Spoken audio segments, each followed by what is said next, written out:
সালামু আলাইকুম রহমতুল্লাহ। কি অবস্থা সবার? আজকে একটা বিষয় নিয়ে আলোচনা করব, সেটা হচ্ছে আহ, যে অন্তর্বর্তী সরকারের যে দুইজন উপদেষ্টা আছে, তরুণ প্রজন্মের বৈষম্য বিরোধী ছাত্র আন্দোলনের দুইজন সমন্বয়ক এই উপদেষ্টা মণ্ডলীর মধ্যে আছে।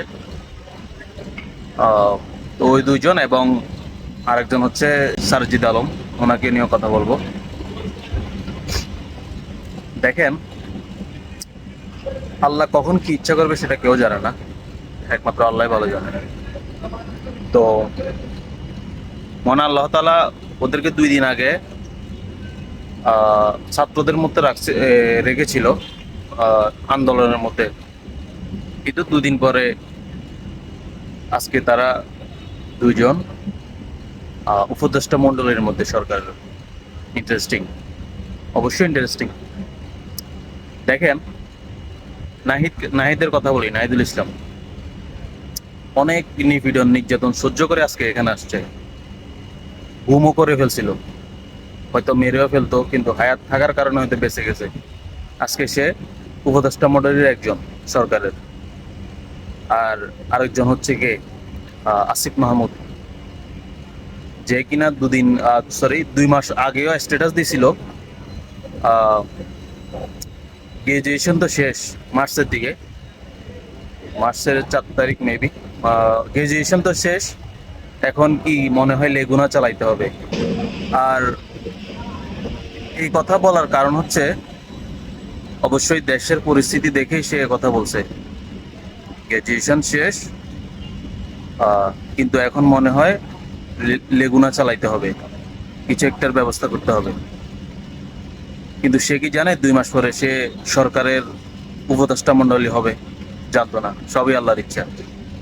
যাই হোক, হয়তো তাদের প্ল্যান ছিল। আচ্ছা, তারপর আসেন সারজিদ আলম। অত্যন্ত বিচক্ষণ মেধাবী একজন স্টুডেন্ট, কিন্তু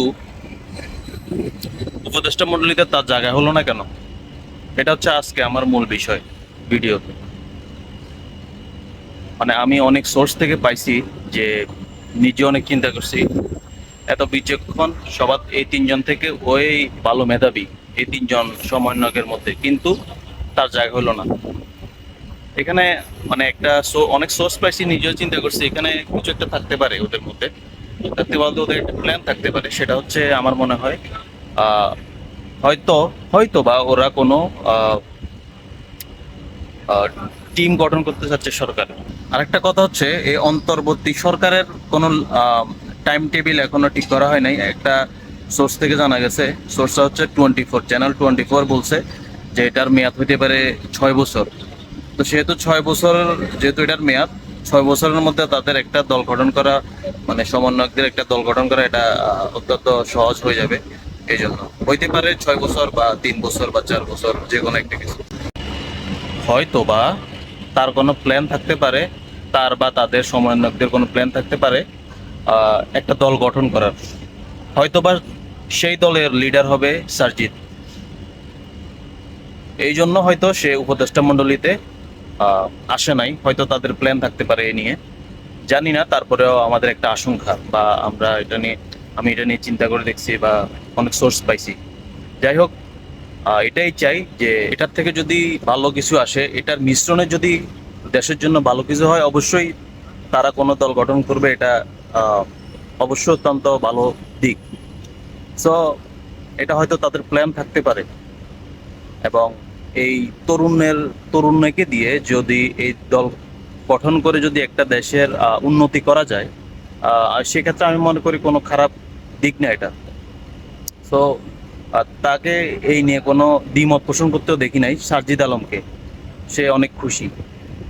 সেই ক্ষেত্রে আমরা অনেক চিন্তা করে দেখলাম বা অনেক সোর্স থেকে দেখলাম সে হয়তো এরকম কিছু একটা চাচ্ছে, বা সমন্বয়করা এরকম কিছু একটা চাচ্ছে।